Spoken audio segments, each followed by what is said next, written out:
the Sports Betting Network. Follow the money. That's what I always say. You always follow the money. Yeah. This is Follow the Money with Mitch Moss and Paulie Howard on Vsin. Here we go. Welcome in. It is Follow the Money on Vsin, the Sports Betting Network. Mitch Moss along with Paulie Howard. We are live, as always, in downtown Las Vegas from the Circa Resort and Casino. Very fun 3-hour program lined up today. Super solid guests, as always. Jeff Seeley on the Wyndham Championship coming up in an hour. His best bets there. Thor Nystrom on the show today. He is super strong on one player in the NFC North this year. We'll preview that team and that division with him. We'll do it on our own today as well a couple of times. And Lou Finicaro today with some best bets with NFL win totals coming up in a few hours. Heavy Major League Baseball card action today as well. And we will ask you about your biggest betting whiffs that you've ever had. I talked about one yesterday that I'm experiencing right now. Did not get down on Cal Raleigh when my buddy was urging me to back in late May at 120 or 125 to 1 to win the American League MVP. What are your biggest betting whiffs? But, Paulie, we are human. I know we're a sports betting network, which we're going to get into, but yet another sad day here as this continues. If you're like in our demo, if you're like in our age group, upper 40s, this is only going to continue to happen as, childhood heroes when we were growing up continue to get older. They're going to continue to pass away, which absolutely sucks. And is it safe to say that your hero as a kid? Ryne Sandberg? Yeah, he's my favorite ball player. Oh, man. No doubt. And the connection you had with your dad, and he did everything. I mean, as they tweeted out, a 5-tool player and a model of consistency. He could hit for power. A second baseman wasn't doing what he was doing for power. No, I mean, the not guy at all. hit 40 home runs in a season, and when he retired, he had the most home runs ever from a second baseman. He was fast. He could steal bags. He was one of the best, if not the best, defensive second baseman I've ever seen. He went 123 games without an error. I think he went over 3-4 years without a throwing error, what he did. But it goes back to, in this time, you're only talking about 30 TV channels available. And every game was on WGN. Every game was on TBS. You'd watch the Cubs during the day. You had the Braves at night. And Bozo the Clown. I mean, you didn't have much. And then NBC, ABC, CBS. I mean, but there was, and then you rush home from school to watch the Cubs because until 1988, every game was during the day. That's right. And what he did was the numbers he put up, a great guy. And I just reading all the tweets and responses to some of the stuff out there on social media. I love how he played the game. And he was my favorite Cub. And I echo all the sentiments everyone's saying that. I love the guy, and he was unbelievable, and it was also sad that he only made the playoffs twice. Oh, brutal. And so you told me this before the show started, when that 1984, and I've watched tons of videos, tributes to Ryne Sandberg in the last 10 hours. The game in June against the Phillies back in 1984, it's a totally different game. Cardinals. Yeah, Cardinals. Think about this. He went deep off Bruce Sutter twice, in the ninth and then in extra innings. Sutter was still in the game as the closer. Yeah. That doesn't happen anymore. Yeah. Well, the guy's also in the Hall of Fame and one of the best closers ever, and Sandberg made him look like a bum. And Wrigley Field never looked like that until that 2015 playoff run and then 2016 when they won the World Series. Yep. But they did not make the playoffs. 84 was the first time since 1945? Yeah. Oh, my God. That drought, yeah. So in 84, he hit 368 in the NLCS. They blew a 2-0 lead and lost in 5 to the Padres, missed on the World Series. And in 89, he hit 400 against the Giants. It was awesome. Maddox had a bad start, and Andre Dawson killed him. He had a knee injury, and he couldn't do it. But the Sandberg game, homered twice, drove in 7 runs. They beat the Cardinals 12-11 in 11 innings. They were down 9-3 in the game. He goes deep in the 9th. He goes deep in the 10th. And then they win it in extras. Wild. And that year, how about the year he had? He won the MVP. He hit 314, 19 home runs, 84 RBIs, 32 steals, 19 triples, 114 runs scored. I remember the 19 triples. Yeah, because no one had ever gone 20-20-20, I believe. And he was that close to pulling that off. Hit 40 bombs in 1990 and drove in 100 runs in 90 and 91. Yeah, we'll never see this again. And I go back to exactly what you just said. Every game is on TV nowadays, right? Every game. And people have thousands of channels available, boom, at their fingertips. back then growing up, this is why when the Cubs won it in 2016, like on social media, they were asking fans to fly the flag from all, and they were getting responses from every single pocket of the world because people grew up with this team. That's right. It didn't matter where you lived because, hey, they're on WGN. I have to go and listen to Harry Carey, Steve Stone, and I got to watch the games. And they were like the national team despite sucking for so long. Yep. I mean, I couldn't tell you, I grew up probably about 6 hours from Chicago. The amount of Cubs fans that I had in a small town growing up, and like Ryne Sandberg was the hero to every single one of them. Yeah. And it made sense because they had to watch their games. And again, no lights at Wrigley until the late 80s. So every game was on basically right after school or during the day anyway. Yeah. And everyone loved Harry Carey too. Sure. Come back home, put the ball game on. Absolutely. Bob Costas did the Sandberg game in June 23rd, 1984. He said Willie McGee, who had a hit for the cycle in the game, is the player of the game. And then that all changed with Sandberg's heroics. Bob Costas last night on Marquee Network paying tribute to Ryne. But it's still heartbreaking. The fact that it doesn't come as a surprise, that it isn't a shock, doesn't lessen the heartbreak. He was only 65 years old, and until his cancer hit, and even a year ago when you and I were present at the unveiling of his statue, and he looked great, felt great. The cancer was in remission until only a couple months later it came back.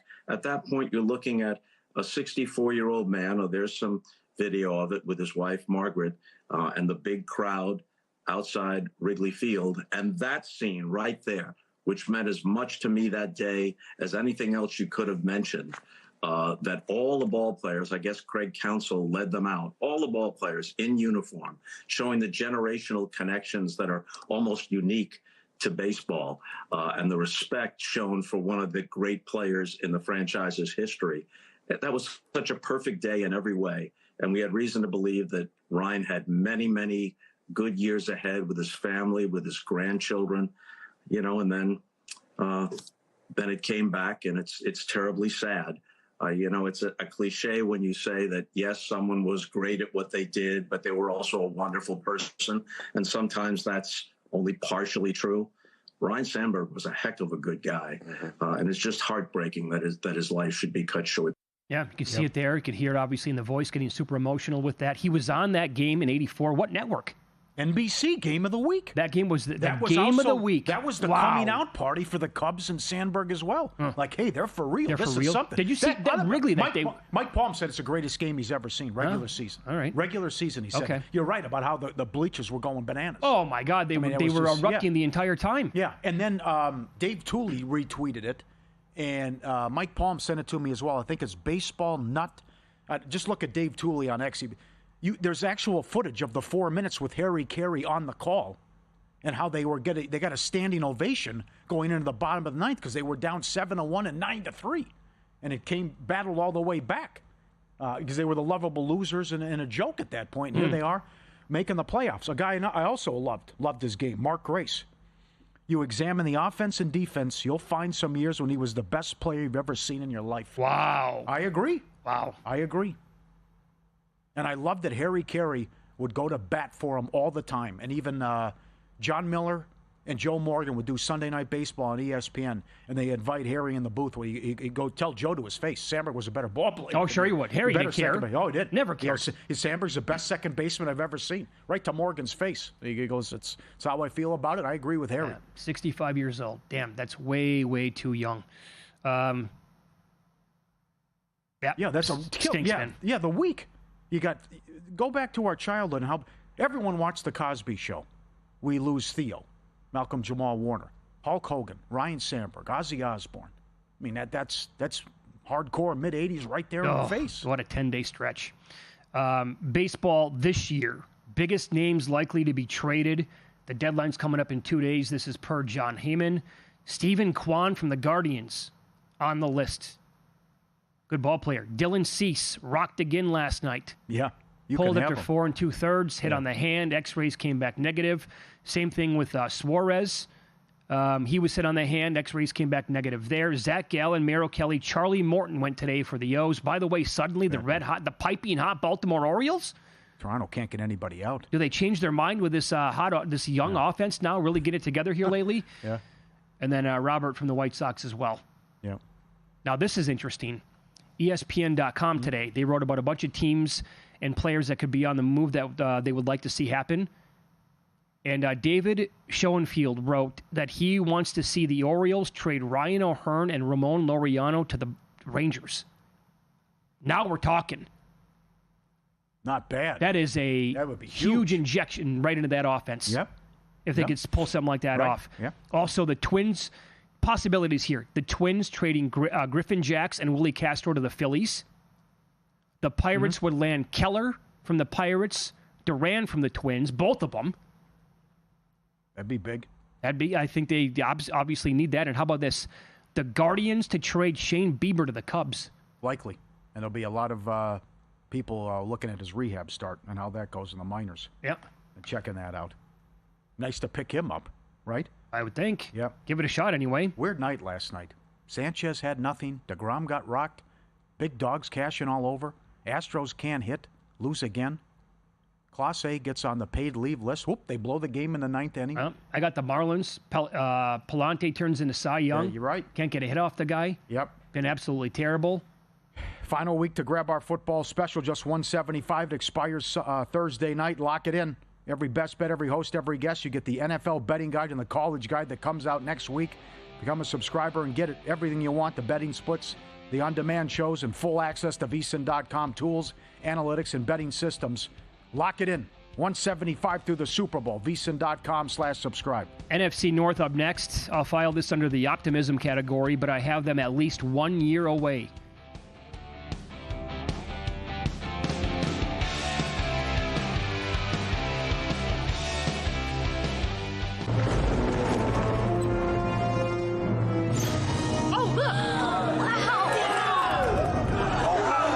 Derek, what's the guarantee? Derek? Mike, time to make history. Players in Circa Million make 5 picks against the spread each week with quarterly and full season payouts. Circa Survivor entries choose one team each week with no point spread. The last one standing wins it all. We have $21 million on the line. Are you in? Visit circasports.com for details. So, Paulie, have you had a chance to read the Vsin Daily yet? Yeah.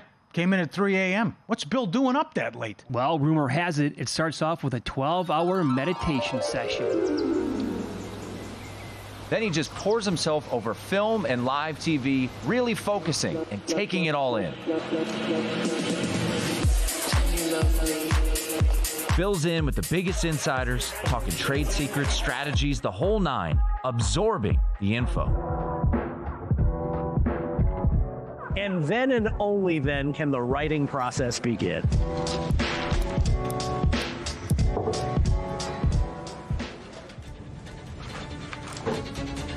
In Las Vegas, Bill's late night becomes your early morning. Wake up to the very latest betting insights in your inbox with the Vsin Daily. Sign up for free at vsin.com/newsletter. Responsible sports betting starts with a game plan. That means stick to a budget. Keep it social by playing with friends. Learn the game and know the odds. Play with trusted legal operators. And if you need help, reach out. If you're getting in on the action, visit haveagameplan.org to learn more.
This is Follow the Money on Vsin.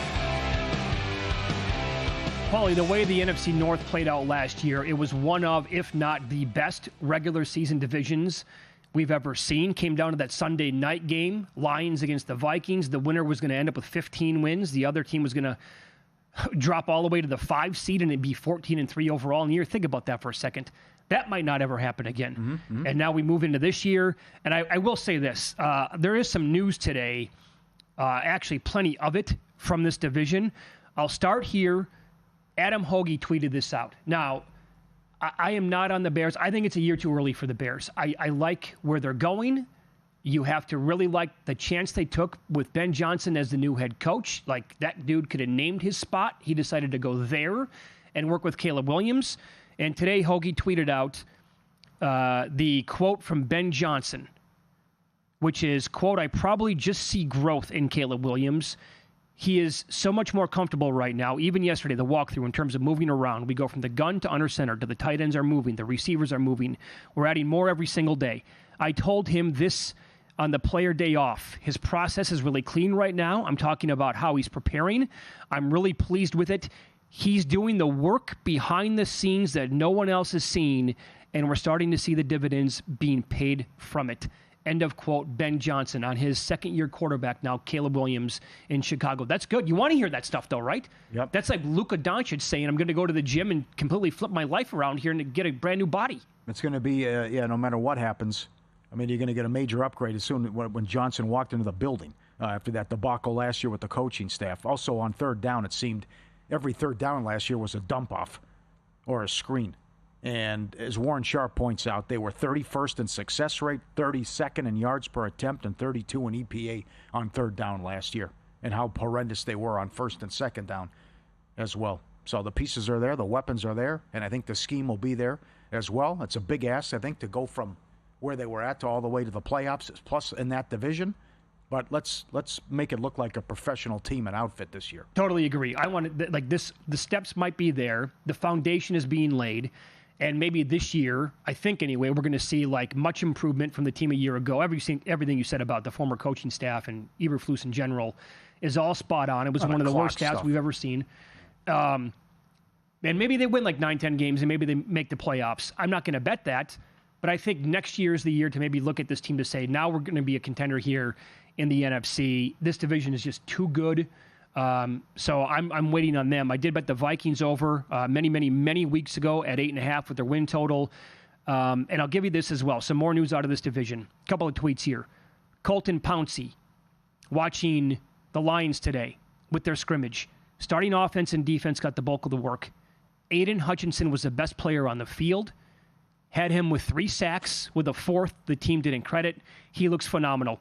That got quote tweeted by Jeff Risdon, who said, "I watched J.J. Watt in his healthy prime in person. I've seen tons of Myles Garrett in person. Aiden Hutchinson has been as dominant as either of those Hall of Famers over the last 12 months. You would never know he broke his leg." So That's great. That's what you want to hear. Yep. Should have went to the Super Bowl 2 years ago. If not, should have won it. You could argue that. And outplayed San Francisco. Blew the big lead, and then we know what happened last year, too. Just to be in that position, though, to overcome all those injuries and put up that record. But I think it's baked in here with the schedule, with the win total. So do I. And, I'll tie in the Bears, what I said about them. I don't want to be a year early on them, because I think that kind of defines it. I hate being in that spot. I'll give you a couple of examples. Oklahoma City, 2 years ago in the NBA, all over them. Year early. They were the 1 seed, didn't come out, upset by Dallas. I was not on them this past year when they won the whole thing. That's a year early. That hurts. That sucks. I was all over Detroit last year. They were my team. That was the year for them to win the Super Bowl. Coulda, woulda, shoulda. A ton of injuries. They didn't. I hope I was not a year early with them last year, because I know that you're on the win total under with this team. Warren Sharp thinks this is the year for the Lions. I thought it was last year. He thinks this year because of all the rest advantages they have. Yeah, but how much are they going to miss the coordinators? That's a question that remains to be seen what the answer is going to be and how that plays out. How much do they miss Johnson? I don't know. Mm-hmm. That's a tough call. But Goff's saying all the right things, and certainly maybe the defense will be right there and be elite, and they'll have no issues. But I just think this is too much to overcome in that division. So the the pros and cons here. So it's a big ask, I think, to win 11 games. You play 11 games against playoff teams from last year, 7 on the road, 3 first-place teams from last year. The O-line issues and concerns, you lose both coordinators, and then if you want to go into the Sunday slate of the divisional round, obviously you have 6 teams remaining. They play 5 of them all on the road. The pros are, like you talked about, with what Sharp said, they're the first team in history to play 5 opponents after a Monday night game. And they play just 1 game all season with a rest disadvantage, and it's just a 1-day disadvantage. They are playing +7 net games with a rest edge, 8 positive, 1 negative. No team since at least 1990 has played more than +4 net games with a rest advantage. Likely the first team in history to do so with this edge. Mm-hmm. So odds to win the division. As always, shop around. DraftKings has the Lions at +155. To compare that here at Circa, they're offering +136. To me, I think that's a little bit too short to bet either one of them, even the 155. The Packers here at Circa are +225. At DK, they're +250. I'm not super high on the Packers. Why? Because I still have too many questions about Jordan Love. Really? I don't think we've seen enough. Oh. I really don't. Well, that was bad against the Eagles, but also they lost a ton of guys in that game. Yeah, that's true. But I think that we're still kind of thinking about Jordan Love as the guy who had that amazing 8-game stretch to close out 2 years ago. What about the first half of that season? Yeah. Now, this is a big difference here. To me, +320 at DraftKings on the Vikings, absolutely not worth a bet to win the division. Here at Circa, +425. Now we're talking. That might be something to me that I think could be worth a wager. And now, by the way, we're coming up in August this week. Most of these numbers have been beaten into oblivion. Some not, and some you might be able to find some pretty decent numbers. But overall, people have been betting this stuff now for weeks. Are you saying that you like the Packers maybe around +250? I don't think that's that bad. That would be because I like bet Detroit under. And I'm not there with the Vikings, although you love them, Charge loves them, and our guest coming up loves McCarthy. Mm-hmm. So I would guess by default it'd be Green Bay. But also maybe it could be like the NFC East, where you see a lot of teams go under their win total. The opposite of what happened last year. Where they beat up on each other, and it's not as good because look who you're playing. I mean, it's just sometimes those are the breaks, and they don't go your way. But you're playing 11 playoff teams from last year and 7 on the road? Yeah. And what the Vikings have to go through and the Packers, that's brutal. Don't you think Jared Goff is going to come back to the pack a little bit this year? Again, the schedule was set up so beautifully for them last year. They played so many of their games indoors. This year, not the case. That's much harder schedule. And by the way, road games outside. There could be something here that this is the dude that could absolutely miss Ben Johnson. I could see that. But this will also tell you how competitive this conference is going into the year. So you can bet the amount of division wins on every team at DraftKings. Detroit's 3.5. Green Bay's 3.5. Under is -155. The Vikings and the Bears are each 2.5. I mean, you look at some of these other divisions, and you're going to see a difference between 4.5 and 1.5 because you have a clear team at the top and you have a clear team at the bottom. Not here. And I'm glad we get it right off the bat. The first Monday night game, Minnesota at Chicago. You see the dividends from Johnson right off the bat and the changes and what they look like, and we'll see what McCarthy looks like. He's got to start on the road. The week one schedule this year in the NFL is the absolute nuts. Yeah. But also, the Bears got off to a good start last year, and you were talking playoffs. Yeah, they took out Jacksonville and London. I think they were 5-2, and then the wheels came off after the Hail Mary. I mean, they win that Washington game, they're right there in the mix, and you have to sweat out the win total if you had the under. That was demoralizing for the team. Yeah, and they quit on everybody. Yeah, that was the kind of loss that hung around and lingered for a while. You could just tell. Right. But that's all good the defense was, and Williams had his moments. They had they caught teams at the right time, and schedule breaks and stuff went their way. But to be 5-2 and in position, if you win that Washington game, who knows? So certainly Johnson took this job for a reason, but you got to fix Williams, and I think he'll do that. What's more contrarian, betting the Bears to win this division or betting the Lions to finish in 4th place?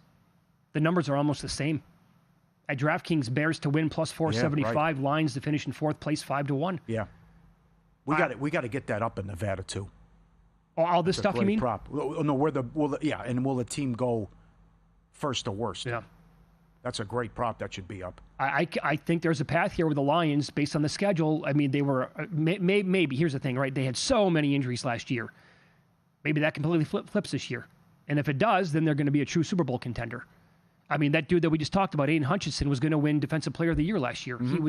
His pressure rate, he blew away the field in the NFL. He was killing teams. You couldn't touch the guy. He was so good. And if he comes back and he's in that form, I mean, maybe he runs away with that award this year, and that unit, is healthy the entire time. We will touch on today's Major League Baseball card coming up next. It's bad when a team has scored 0 runs in the first 5 in 4 straight games. Find out that team next here on Vsin.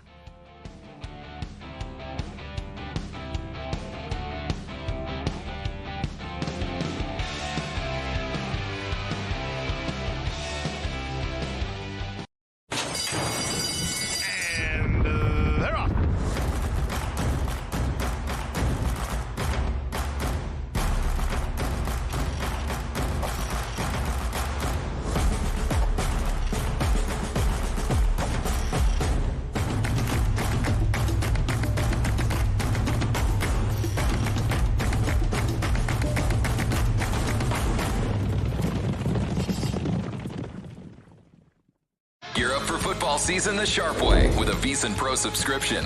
Right now, grab our football special for just $175. An early bird deal that gives you full Vsin access through the Super Bowl. That includes our NFL betting guide, loaded with team previews, power ratings, and season-long best bets. Plus, pro picks sent to your inbox daily, betting splits from DraftKings and Circa, live shows on the Vsin Watch app, and so much more. Don't wait. Sign up now at vsin.com/subscribe and join us on the Sports Betting Network.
This is Vsin, the Sports Betting Network.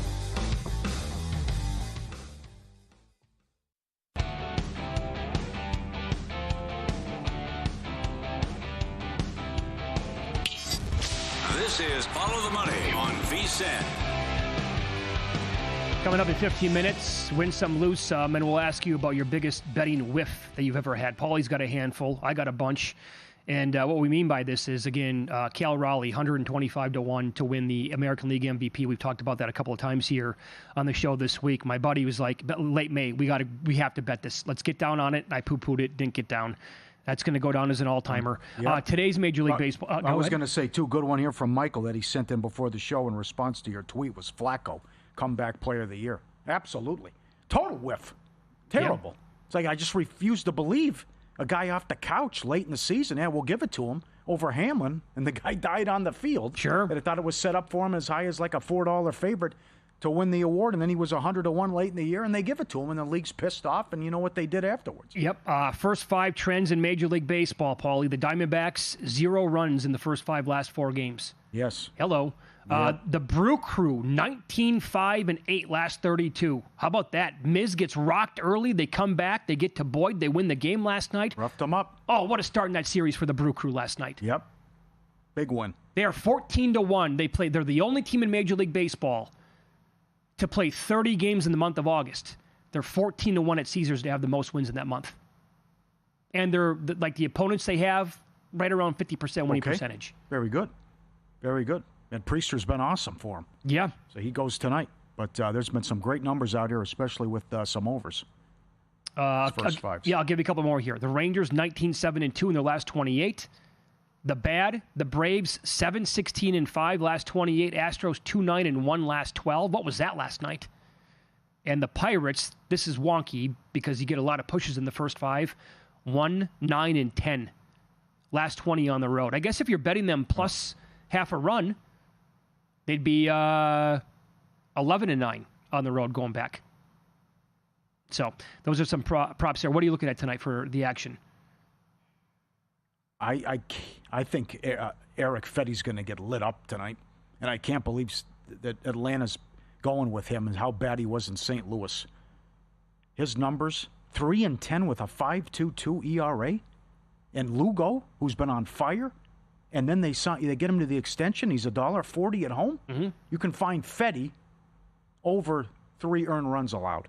2.5 significantly juiced to the over, but we had no problems getting there with Bassett. But the numbers tell the story, right? Bassett's been terrible in Baltimore. Mm-hmm. He gave up 7 in a couple innings, and I think Fetty's going to get torched by Kansas City today. He's just had horrible numbers, and I think KC comes up, and Lugo delivers, who's 3-0 with 0.82 in his last 3.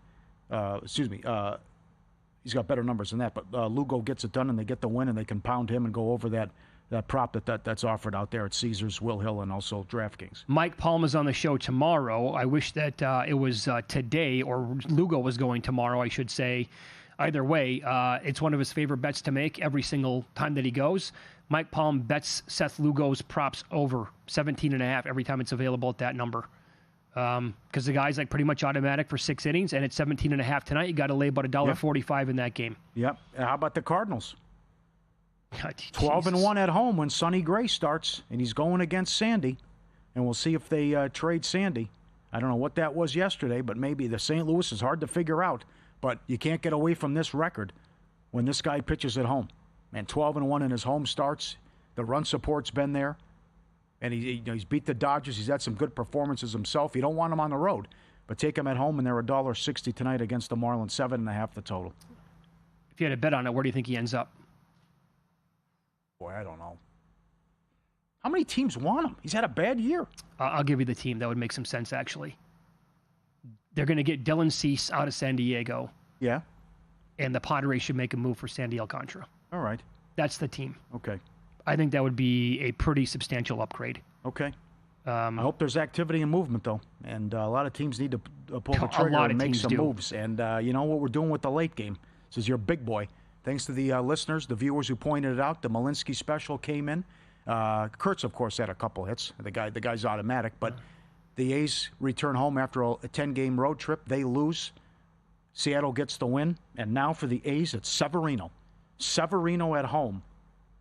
0-9 with an ERA of 6 and change in 12 starts. Evans is $1.20. What? Come on.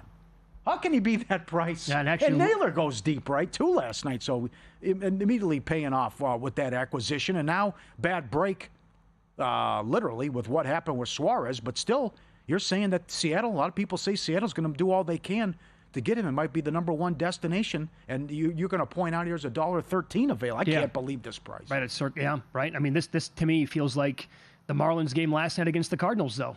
I thought the Marlins should have been favored. They're getting no hit by Palante. Yeah. Palante has been awful again, and they couldn't touch the guy. And that's just, it's, severely disappointing when that kind of stuff happens. But yeah. Well, you go back to what you said earlier. You got to watch out for the Padres here. Because number one, that's a big win.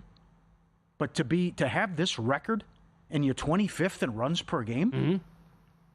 The Sticks have to do a better job. That's going to come around. Do you mean watch out in terms of they might miss the playoffs there, or watch out they might be very active before Thursday to make some big time moves? Thursday and take some futures on them, because I think they do the same thing they did last year, which is they took off in the second half of the season.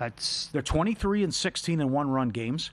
Came through again last night, and the fact that the offense has been so bad and they still have this record. I know. You get Cease out of town, you can maybe get Darvish back, get back to normal. Michael King's going to come back at some point. Yeah, you get him in August, right? And you make a trade, get a stick, and get a pitcher. That'll be great, because the bullpen's nasty too. I'll tell you this: they were so close last year. They were so close a couple of years ago as well. They've been kind of an afterthought this year. I mean, when you just think about the San Diego Padres, you don't really even think to yourself, "Oh, yeah, that's got to be a contender in the National League," because a lot of stuff, the offense has been completely unreliable this year. And you don't know, well, you do know what you're going to get out of guys like Dylan Cease. He's going to get rocked, and Darvish so far since he came back is going to be almost as bad. But I think they're going to be very active as well, and that's a team that you're going to probably want to circle for various reasons, and I'll tell you about a bet on them coming up a little bit later on. I'll give you some K-props here as well. Baltimore's offense is humming right now, Paulie. Yeah, Lauer's been good. Starters are now 9-0 under their K-prop against the Orioles' last 9 games. Coming up game 2. France is still, I think, slated 4.5 in game 2. I got Lauer against Young. Lauer, okay. I think he was 4.5 as well. I saw both guys listed on the board. He's got good numbers here. And he's 5-1 with a 2.39 going back, and they won 8 of his last 11 starts. Suddenly, this becomes an important game. You're going to get housed again here, and you don't want to get swept in the doubleheader, although everything went their way in the division last night. And it's also a huge game for the Yankees, who lost again to Tampa. Mm-hmm. Since June 13th, the Yankees have the worst record in the American League. How about this? They're 3-13, last 16 in the division. Oh, they have the worst record inside the division in the entire AL East, right? Yep. But here's the thing that's been going, and it's been rock solid all year long. After a loss, Max Fried has been dynamite. 9-1 with a 1.59. 12 starts off a Yankee loss. 4-0. With a 0.32 ERA against Tampa in 4 starts. Pretty good. Total ownage. And he's $1.90 tonight coming up. You know what? I kind of like Boyle. But here's the problem with that. The ERA looks dazzling, 1.93. The FIP, I'll explain why it's high here, 4.29. So a FIP is a much truer number than the ERA. His batting average of balls in play is 139. That's one of the luckiest numbers I've ever seen in doing this. The league average is around 300. Think about that for a second. This guy's batting average of balls in play is 139. That's completely unsustainable. These balls are going to be dropping, and they're going to be and home runs don't count because those are not in play. So eventually this is going to go back to the pack, and it's going to go up to 200, then 250 or whatever. And when does that come? Is it tonight? Against a team that doesn't have Aaron Judge? You want to look at the under here in the game? Yeah. Rays have been really, really red hot to the under. Yeah. And another one, it came in last night. Reds-Dodgers, this thing with the Reds at home this year. Yeah. They have been awesome. I think they're the second best team to the under at home in all of baseball. Happened again last night. Burns, 10 strikeouts. Opposing pitchers are on a 14-2 overrun against the Dodgers in the last 16 games. Lodolo, his prop tonight is 5.5 over his plus 135, but it's a pretty strong pitching matchup. Yeah, this is the guy. He's 3-0 with an ERA under 1 in his last 3. He's been awesome. Yeah, and Glasnow has been really good. Yep. Kurtz, you want to play his props? Hitting .527, 20 RBIs, 20 extra base hits during the 14-game hitting streak. What? It's ridiculous. Well, it's a video game what he's doing. And how about Tyler O'Neill, who was added again this morning?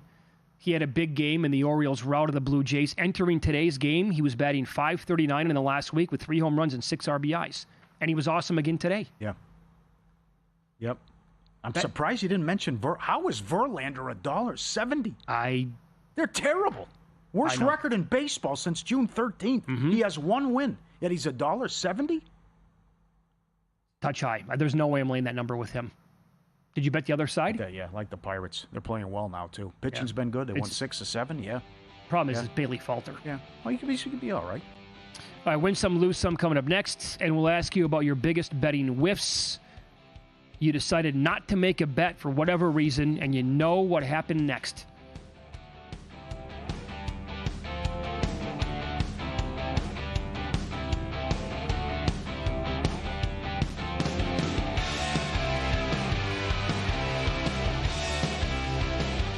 As sports fans, we may cheer for different teams, but there's one thing that we can all agree on. We want the game to be big. And with 3 levels, 30 cabanas, a 143-foot screen, 6 clean pools, and endless cold drinks, it doesn't get any bigger or any better than Stadium Swim in Las Vegas. All sports, all seasons. It's more than a pool deck. Stadium Swim. It's the only thing like it in the world. Elevate your sports betting game with Vsin's exclusive betting splits. Stay ahead with real-time market trends and track bet percentages on any matchup. Then uncover the edge by comparing them to the amount of bets placed to find out where the sharp money is headed. Upgrade to Vsin Pro to access betting splits, live odds, line moves, power ratings, and in-depth game analysis. Go to vsin.com/pro to join Vsin, the sports betting network.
Win Some, Lose Some is sponsored by the Sharp Plays.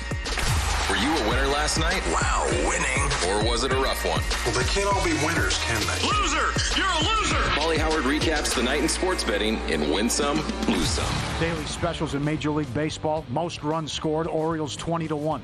And they put a 16 spot up on Toronto 20 minutes ago. Highest scoring game, Braves Royals 11-1.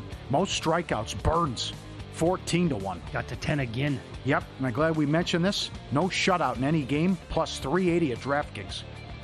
That came in. Yeah, the prop is, will every team score at least a run? They did. Nats plus 220.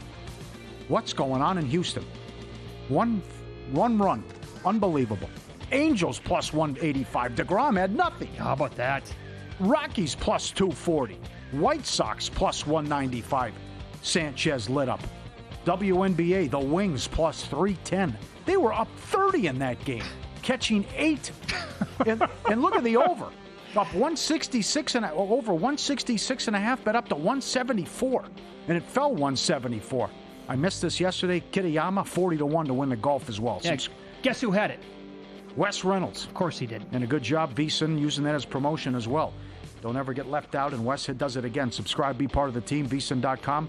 Our radio and podcast friends, you always want to see these tweets and videos at Paulie Does Vegas on Instagram. Send them in. Luke, send this one to me later. I'll put it up on Instagram. Look at this. Well, they say no dogs in the hotel. Okay, I'll pretend he's my baby. I'll sneak him in like a kid. They dress the dog up like a human, and they just brings him in. Take him on the elevator. Nope, he got the hoodie on. You can't see, right? They can't make it out, right? John Cena, you can't see me. He coming up, right? Yeah, brings it up like he's a big boy. That's a big boy, right? Got him. Got the outfit on, the hoodie. Just bring him into the room. Piece of cake. That's awesome. I mentioned this briefly yesterday, but we showed it. Again, I was there Saturday in Fort Worth. Joe T. Garcia's been around since the 30s. Iconic Mexican spot. It's a city block. How big it is? Now think about this. People in line every Friday and Saturday wait an hour to an hour and a half in 90-plus degree weather with humidity. That's crazy talk. Right? That shows you how popular it is, but look at the line, right? That's every Friday and Saturday. You can get pitchers of margaritas while you're in line, and they only serve tacos, enchiladas, and fajitas. I like smaller the menu, the better the place, in my opinion. Cash only. We don't take cards. Okay. That's another one, too. By the way, you asked me this earlier today. Like, how fast can you crush a burrito? I had one last night. Contest, yeah. Yeah, Doug Kazarian beat me. I finished second place. That was a long time ago. Oh, boy. I don't think I was in that contest. Tough call. I had a burrito last night. I think I did it in under 2 minutes. It was a big one, Chipotle or something. Go ahead. I think burrito might be the fastest food item that I can eat. Yeah? I think I put down a burrito last night, no joke, and it was hot. Okay. Like, if it's like lukewarm, I can do it even faster. Okay, so we're going to get into this later in the week. I did it like in a minute. Are you serious? Oh, dude, it was just You're unbelievable. down. This is a good discussion for later in the week, too, because we got a guy coming to town. He says he can put down 30, 35 donuts, no problem. Oh, that's absolutely disgusting. Like I said, I'm going to film it and put it on Instagram. Oh, he goes, I'll do 25, no problem. Rolling out of bed. I can't even watch that. Smash him down. I go, okay, I'm going to Pink Box, and I'll get a cabana, and we're going to see it here. We're going to see it. Donuts. Yeah, of all things. Of all things, yeah. How are you feeling after that? I know, that's right, yeah. Oh, my Lord. No kidding. Lose some. Yeah, we're living in a society. Thanks to the viewer who sent this in. Look at this is at the Hotel Carmel. By the sea? Santa Monica? Yeah, I'm just hanging out in the hotel lobby barefoot. Walking up here, checking in my room, right? Whatever he's doing. Ask about a upgrade or whatever. Walking around barefoot. It's incredible. I can't get over this stuff. Again, the people who just go to the bathroom on airplanes with their shoes off. Oh, did you see the photo? I think it was my parody account. General Mitchie Moss was on a flight recently, a couple rows back. Guy is in flip-flops. First of all, that's a no-no. Number two, he's like this sitting in the first row with the feet on the wall. Feet on the wall with flip-flops on. Oh, my God. I missed that. Take the plane right into a mountain. Just end it for everybody. Just astonishing. Just sickening behavior. Look at that. Oh, the beats. Whiskey and a revolver. Nick Bogdanovich. We love you. Mets first 5. How's that taste? 5-1 in the bottom of in the top of the 5th. They allowed, five runs in the bottom of the 5th. They blow that. Red Sox 4-3. How about a 90-minute delay going into the bottom of the 9th? You know what was going to happen? Twins walk it off. And the Guardians, of course, the Class A on paid leave. They blow it in the 9th against the Rockies. They allowed 5 runs in the 8th and the 9th, and they blow it, and Colorado gets there as well. Before the line moves, the sharp place is already there. You're not going to outsmart billion-dollar books or full-time sharps all by yourself. With the sharp plays, you don't have to. Backed by advanced AI, connected to trusted insider sources, they deliver the kind of edge serious bettors count on every day. Free reports, alerts, and market-moving insights straight to your inbox or X feed. They've been proving it since 2011. Documented results, logs, and receipts. SharpPlays.com. Trusted by pros. Watched by the books. Visit SharpPlays.com. Stay ahead of the line. All right. Good job by you today. Top 5 Tuesday. Biggest whiff.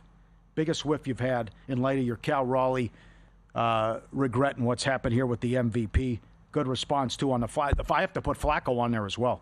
Missing out on Flacco, comeback play of the year. I got down a little bit on him, but it was like 20-1. Yep. We could not, my buddy and I could not get down at 100-1. It was difficult to find here in Las Vegas. Okay, good point as well. Number one, it has to be, to me, it's Man City. It just happened. They could get relegated. They're going to get points deducted. Betting all these teams to finish ahead of them. Will they finish top 10? No. Will they finish top 5? Obviously not. The punishment never came down. The trial was in December. What happened? We're still waiting. When it happened to Nottingham Forest and Everton, it came down right away. Bam, we're coming after you. Oh, it's going to be historic. They could get relegated. This is going to be unprecedented. The charges they're facing, still waiting, like patience on a monument here. The 2010 Denver Broncos, betting against them every game. How were they winning games with Tim Tebow? Couldn't throw the ball. It's like 13-9, 2 minutes left. He run one in. Oh, my God, he did it again. Did what? Do for 70 yards. Oh, so you just kept losing money. Yes. Okay, yep. Yep. Not taking a big enough stand and stepping out on the 98 Vikings and the 2007 Patriots. This common denominator, Randy Moss. But I'm like, who's going to stop these guys? They could go undefeated. And I think collectively they lost 3 games, all by 3 points. They could, highest scoring offense in history. But imagine those futures, and I know the Vikings didn't get it done. Patriots fell short. But imagine you would have locked in a big-time profit because the Vikings were double-digit favorites at home in the NFC title game. Patriots were double-digit favorites and undefeated in the Super Bowl. And the 2019 Milwaukee Bucks, also 100-1. But again, kind of scared off with the number. Still would have had a nice payday. But that was, blowing the 2-0 lead in the Eastern Conference Finals to the Raptors. Should have been stronger on the Bucks. All right, so you can always tweet the show at Vsin Live, at Mitch Moss Radio, at Paulie Howard. The email is ftm@vsin.com. What are your biggest whiffs of your betting career? I'll give you a couple to add on to not getting down on Cal Raleigh when I was told to bet him. I bet the Buccaneers, Tom Brady, when he came over from the Patriots in year 1. I did not bet him and the Buccaneers until late in the year. I bet a nice ticket on Prop Swap that paid a lot back when we could bet at Prop Swap and exchange tickets here in the state of Nevada. But I hedged against them in the playoffs multiple times, and I gave away a lot of money. Like, that was just stupid. They were an awesome team, and my God, it was Tom Brady going to the Buccaneers, and the writing was on the wall.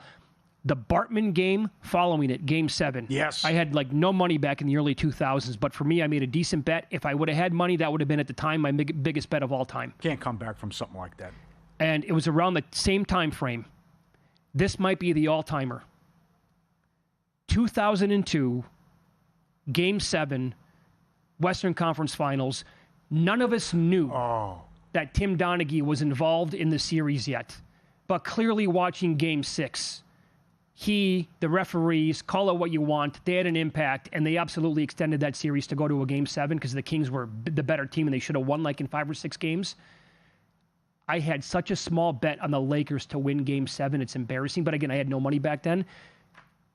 That would have been probably the biggest bet I've ever made my entire life. After Game 6, there was no way, no how the Kings were going to beat the Lakers. It was on the road, too. Yeah, yes, it was. You still felt that way. Wow. Oh, there was no... Wow. I watched it at the Stardust. Wow. An old friend of mine, Gary, was in town for a pool tournament. We watched it together at the Stardust Sportsbook. I didn't have a big bet on it, but I never even sweated. I think it went to overtime. Never even sweated the game. Yeah. Kobe broke Bibby's nose, and they called the foul on Bibby. Oh, in Game 6. That's right. Free throw, I think it was 30-5, something outrageous free throw disparity in the fourth quarter. That reminds me, Kobe Bryant's final game ever, regular season, 2016. The writing was on the wall. It was the most obvious player prop to ever bet in your entire life. Yes. He wasn't going to go off. He was not passing. I'm not going to say he was going to go for 60. No, I never would have right. gotten that crazy. The ball's going up. Oh, yes. He's scoring 20, 30 plus. Great call. Yeah. Great call. I remember Quinn Snyder coaching it like it was Game 7 of the finals. Too. Oh, my God. It's like, Quinn, cut it out. Get in the moment here. Come on. Yeah, that's right. You're not in the playoffs. It's over. It's the final game. Stop it. We'll get your reaction to betting whiffs coming up in the next hour, and Jeff Seeley's going to join the program. We'll get his best bets and analysis for the Wyndham Championship. This is Follow the Money on Vsin, the Sports Betting Network.